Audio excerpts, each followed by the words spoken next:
Hello students, let us learn in this chapter about in this video about equilibrium and spring forces। यहाँ पर equilibrium के बारे में आपको थोड़ा बहुत बता देता हूँ कि equilibrium एक्चुअली में होता क्या है।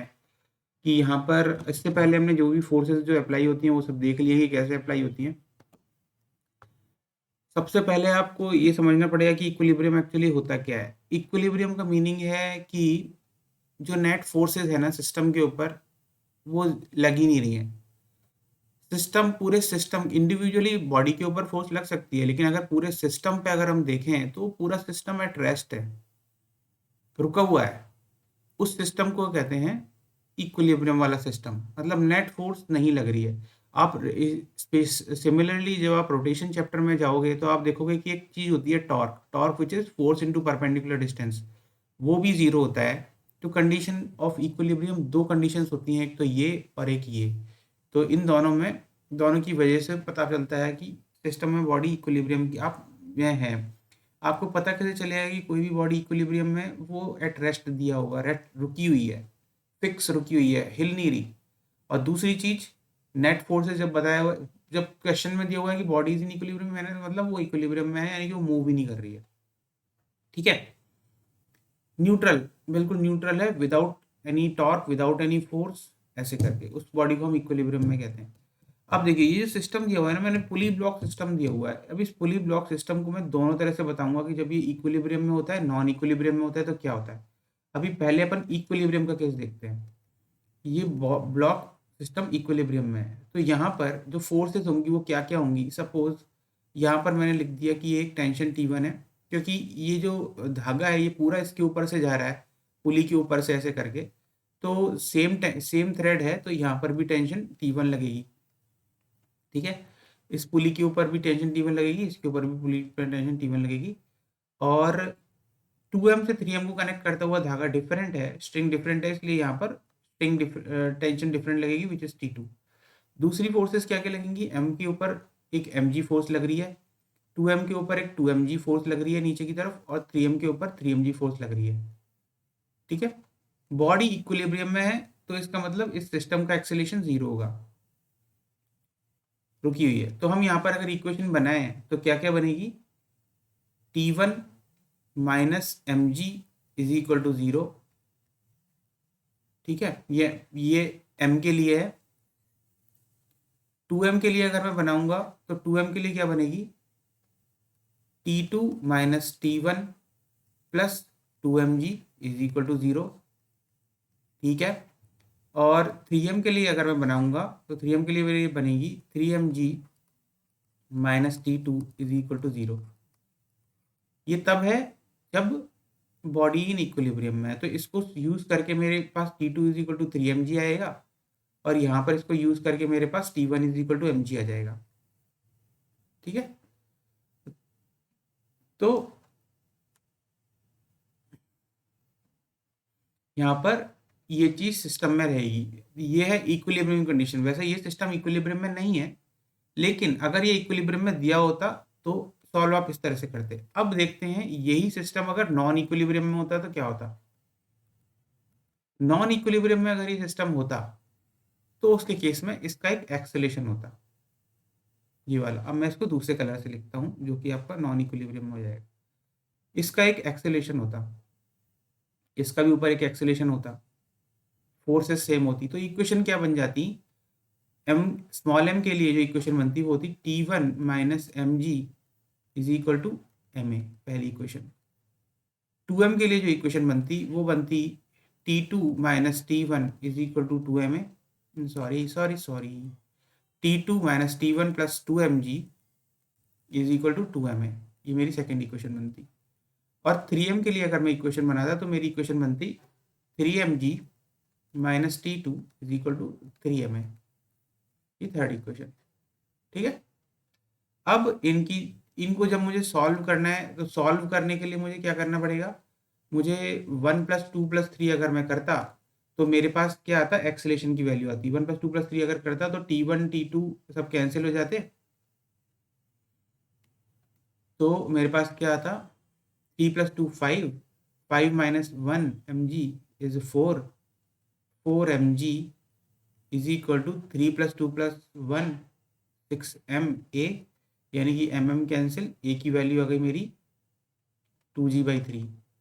ठीक है, a की वैल्यू मेरे पास आ गई, तो यहाँ से मेरे पास t1 की वैल्यू आ जाएगी, t1 is equal to mg plus 2mg/3 which is 5mg/3। तो मेरे पास t1 की वैल्यू आ गई। t2 की वैल्यू मुझे इस इक्वेशन से आ जाएगी क्या, 3mg minus 2mg is equal to t2 which is equal to mg। तो मेरे पास यहाँ पर t2 की वैल्यू भी आ गई, t1 आ गया, t2 आ गया, एक्सेलेरेशन भी आ गया। इस तरह से सॉल्व कर दिया। ये मैंने केसेस आपको बताए हैं। एक तो कंडीशन ऑफ इक्विलिब्रियम वाला है जो येलो वाला है, और है नॉन इक्विलिब्रियम वाला। नॉन इक्विलिब्रियम में अगर बॉडी होती तो हम कैसे सॉल्व करते, इक्विलिब्रियम में है तो कैसे सॉल्व करेंगे। ठीक है, आगे समझ में, ये है इक्विलिब्रियम। अब आते हैं लामीज थ्योरम क्या होती है। सिर्फ स्पेशली लामीज थ्योरम तब अप्लाई होती है जो बॉडी इक्विलिब्रियम में होती है। किसी भी एक पर्टिकुलर पॉइंट पर अगर आपके पास तीन फोर्सेस अप्लाई हो रही हैं, जैसे कि यहाँ पर इस पर्टिकुलर केस में क्या है कि एक तो है आपकी इसी एक पर्टिकुलर पॉइंट पे F2 ऊपर लग रही है, इधर F3 लग रही है, इधर F1 लग रही है।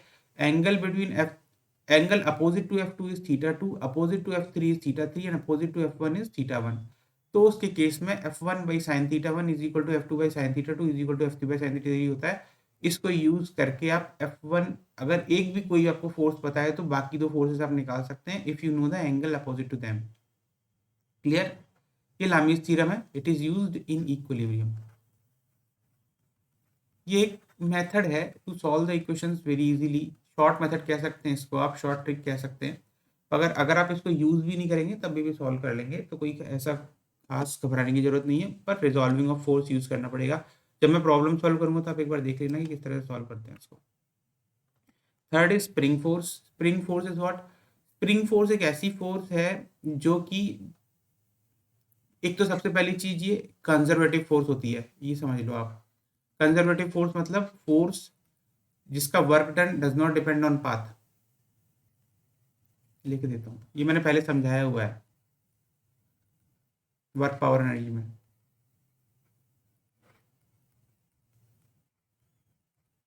ये कंजर्वेटिव फोर्स है। तो ये कंजर्वेटिव फोर्स जो है it gives potential energy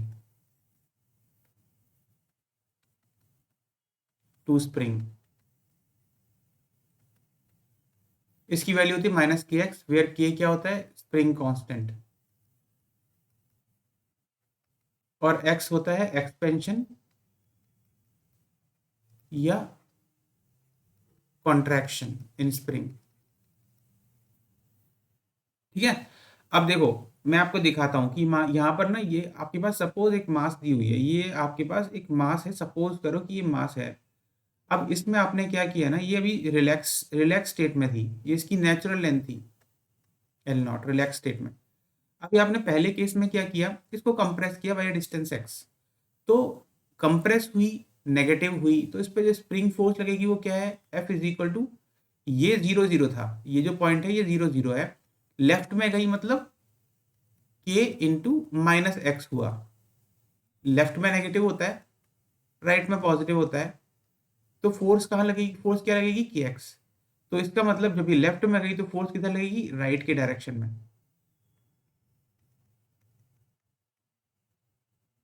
clear clear, मतलब स्प्रिंग कंप्रेस हुई ना तो वो उसको दोबारा ओरिजिनल पोजीशन में लाने की कोशिश करेगी।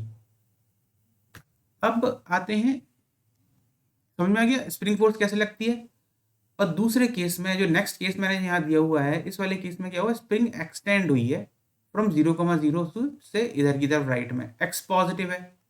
तो यहाँ पर फोर्स क्या लगेगी, spring is equal to -k into X which is positive, so -kx negative direction में, यानी कि स्प्रिंग फोर्स लगेगी इस डायरेक्शन में, लेफ्ट की तरफ, kx value.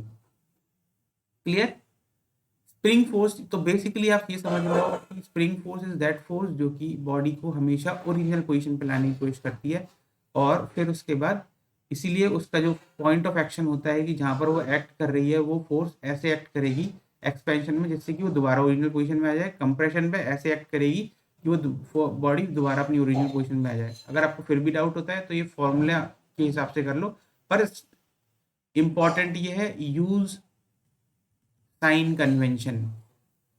Sign convention use नहीं करोगे, साइन कन्वेंशन मतलब 0,0 अगर आपने लिखा हुआ है तो इसका जो ये है नेगेटिव एक्स एक्सिस हो गया, ये है पॉजिटिव एक्स एक्सिस, ऊपर है तो पॉजिटिव वाई और नीचे है तो नेगेटिव वाई।